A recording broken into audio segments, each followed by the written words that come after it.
Some are wondering just how safe milk might be. There are concerns being raised that the milk we drink could contain medicine that's used to treat sick dairy cows. Tonight, Call Kurtis investigates what's in your milk. Well, we have learned a long list of antibiotics is used to treat sick dairy cows, but the government doesn't require milk be tested for every drug.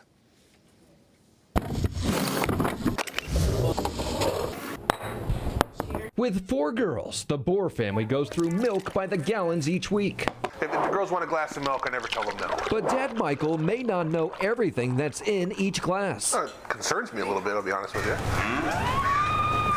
Advocacy groups like the Dairy Education Board suspect the same medicines given to sick cows may be ending up in our milk. We no longer have antibiotics that work for the diseases they were created for. Infectious disease doctors have long worried unintended exposure to antibiotics could keep the same drugs from working when prescribed to people. There are concerns that we're running out of antibiotics as more and more bacteria become resistant. But he says it depends on how much we're consuming.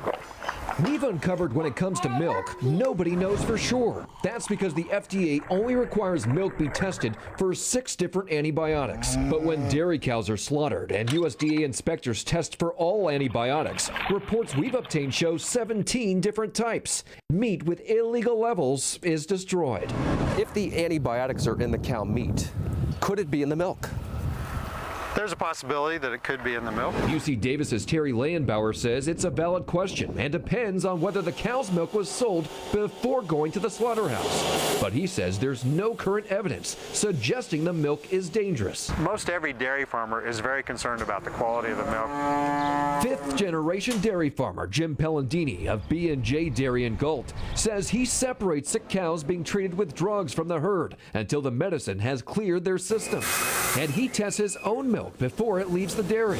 We do so much testing, it's unbelievable. Because if the milk later tests positive for one of those 6 antibiotics, the dairy gets fined, and the tainted milk worth tens of thousands of dollars is dumped down the drain.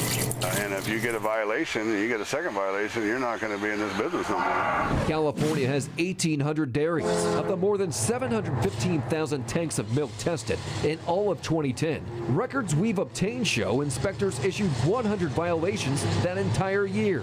But remember, those violations are only tied to the 6 antibiotics the FDA requires be tested. But what about those dozen or so untested antibiotics? Could they be flying under the radar right into these jugs of milk? The Food and Drug Administration admits it isn't quite sure. So they launched a 12-month study blind testing milk across the country to see if it's, quote, actually a real problem that warrants further follow-up action. While some struggling dairies are against any more regulation that could hurt their bottom line, Pellandini says he doesn't mind the extra scrutiny. Because the more testing you do to prove that we run a very safe business, I'm all for it. Until the FDA testing is done, this dad says he's cutting back on the milk he gives his family. I'd sure like to know what's happening and what's going on and make sure that my girls are okay.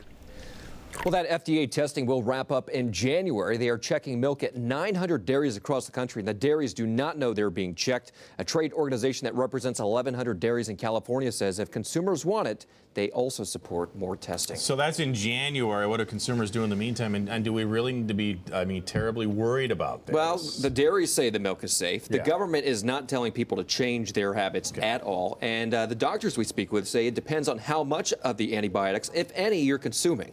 If you have long-term exposure, it could cause a problem.